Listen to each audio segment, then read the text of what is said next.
All right, so today we're taking a look at this cordless pool vacuum. This is going to be the one by Teguy, and you can see here that it is very lightweight and small. So this is going to be good if you don't want that heavy vacuum feel. I mean, that's what you're basically buying this for, because you're looking at these cordless handheld vacuums. This piece right here is going to pop off, so if you wanted to use it for inside of your spa or inside of your jacuzzi, you could use this attachment. It's also good if you're trying to work on the walls of your pools. Otherwise, I would recommend switching it out and using this other attachment. This one right here is going to be your pole extension, and it's going to go all the way up to 7.5 feet. Really easy to use, to pop on. All you got to do is just press these little pins in, push it down like this, and there you go, you're ready to use it. Now on the inside here, let's go ahead and take a look at the filter that's on here. This will pop off like that. Then you've got your filter here on the inside. One thing you're going to notice with this filter is it's going to be a very thin, fine filter. It's almost like a microfiber cloth, and you can see it's nice and thick. This is going to pick up those fine particles. So if you've got sand, dust, dirt, anything lightweight, this is really going to capture it. And you can even see here, this is some old stuff that was left in there. It really gets stuck up against those walls. Now, when it comes to cleaning this, I would recommend just getting like some Dawn dish soap and go ahead and spray it down with some water. Leave it out in the sun to dry, and then you'll make sure this is clean every time you use it. Now, this is the piece where it's going to collect a majority of the other stuff, and you can kind of just like dump this stuff out. But let's go ahead and put this filter back on. There's two parts that you need to connect. You got your tab right up here at the top. You just pull that over, and then you got one down here at the bottom, and you pull that over the top.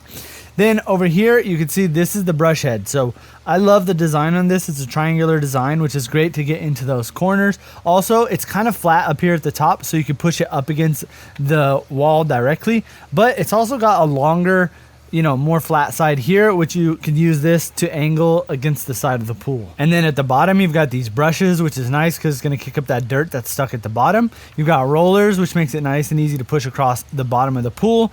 But honestly, because of the fact that this is so lightweight, it's the rollers, not that big of a deal, honestly, to have those or not have those. I feel like this makes it really easy to just push across because it's so lightweight.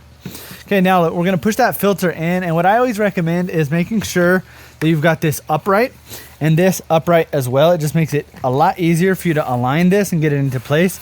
Then from here, we're going to pull this up. This will snap on, and then now it's ready to go. So we'll go ahead and get this in the pool, but first thing real quick, it's an hour and a half to charge, and that's going to give you 60 minutes of runtime. So that'll give you about 4 to 5, maybe even 6 uses, depending on how long you use it for. I say I usually end up using it for about 5 minutes a day, so I probably get closer to like 10 uses out of it.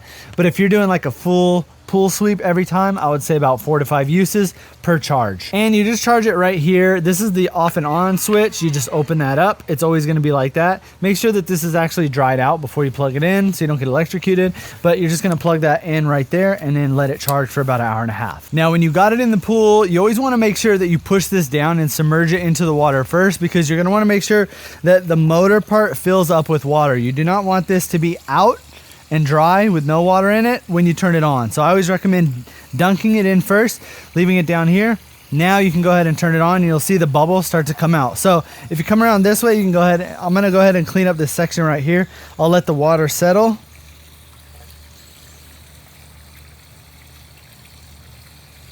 And when you push this, you want to make sure that you're pushing slow, because you don't want to kick the dirt up. Otherwise, it's going to go up and then settle back down on the pool. So you want to go across as slow as you can.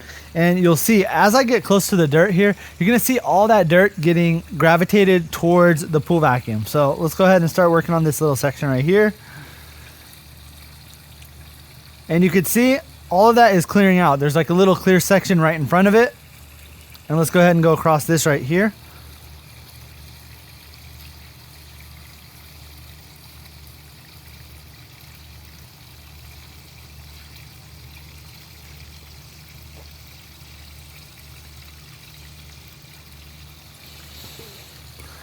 All right, take a look at that. You literally one pass and almost 90% of everything was picked up. There was one large leaf that we didn't get, but what I usually do is I'll just do another pass backwards like this and try to get everything. Okay, let's pull it out and let's see what we collected. Another thing here is when you pull it out, you want to make sure that you shut that motor off right away.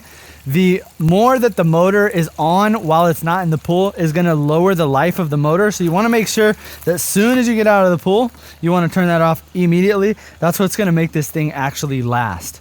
So let's pull it open. All we got to do is, again, the reverse of what we did earlier. We got to pop that piece off. Go ahead and dump the water out. We're going to take our filter off the top with these rubber tabs, and look at everything that we got. We got all these leaves, we got twigs, we've got so much in here, and this was from one pass. I mean, it literally got everything. You can see that the ground is nice and clear. So we were really able to get almost every little thing up out of here, which was nice. And now if you look at the filter, you're gonna see all that fine particles and dirt. We've got palm trees here in the backyard, so we get a lot of these really small, tiny pieces of dust and dirt that get collected here in the filter. So that's why I love utilizing this vacuum specifically, is because of the power of it, plus these little filters really get everything. And like I said earlier, you are able to just clean this out by just spraying this off with the hose, throwing this stuff away in your garbage can. And then if you wanted to really get it clean, you could use a little bit of dish soap in there. But otherwise, I think it's fine, honestly, just to spray it down with the hose. Then we can go ahead and just attach this back on like we did earlier, and then get to using it again. Now, like I said, I really like the fact that this is kind of like a triangle shape, because you can see right here, I could really glide this up here against the corners without much effort. And I am able to do this all with one hand. You don't necessarily need to use both of your hands, because it does glide across pretty easy. And pretty much all these pool vacuums that are cordless like this and handheld, you really don't need to use much pressure or anything like that. You're just kind of like helping it go across. But if you really wanted to push down and make sure that you're pushing that dirt with the bristles, then I would recommend using a second hand to kind of push this down. But you can see that shape, that design of the triangular head right there is really going to work great on these types of corners, especially if you've got a pool that's more rounded. This jacuzzi we have right here is a complete circle, so it's really easy to get up against those edges with this right here. So if you're looking for a pool vacuum that is really easy to use straight out of the box, I would definitely recommend this one, because all you got to do is literally connect the filter, connect the head, and then pick your handle attachment, and it's basically ready to be used. Again, this one's going to be 18.5 GPM and 1.5 hours to charge, and then you're going to get about 60 minutes of use time. So you don't really have to worry too much about charging this that often, especially if you're always just spot cleaning your pool 5-10 minutes here and there. You really probably only can need to charge this like once a week at the maximum. The filter on here is nice because it does pick up those fine particles, and also the fact that this pole does extend all the way up to 7'3". So if you do have a deeper pool, it'll work. And they even made this to where this is a universal attachment. So if you've got a longer pole, maybe for a skimmer or something like this, this is a normal pool pole attachment, so you could even attach a longer pole on there.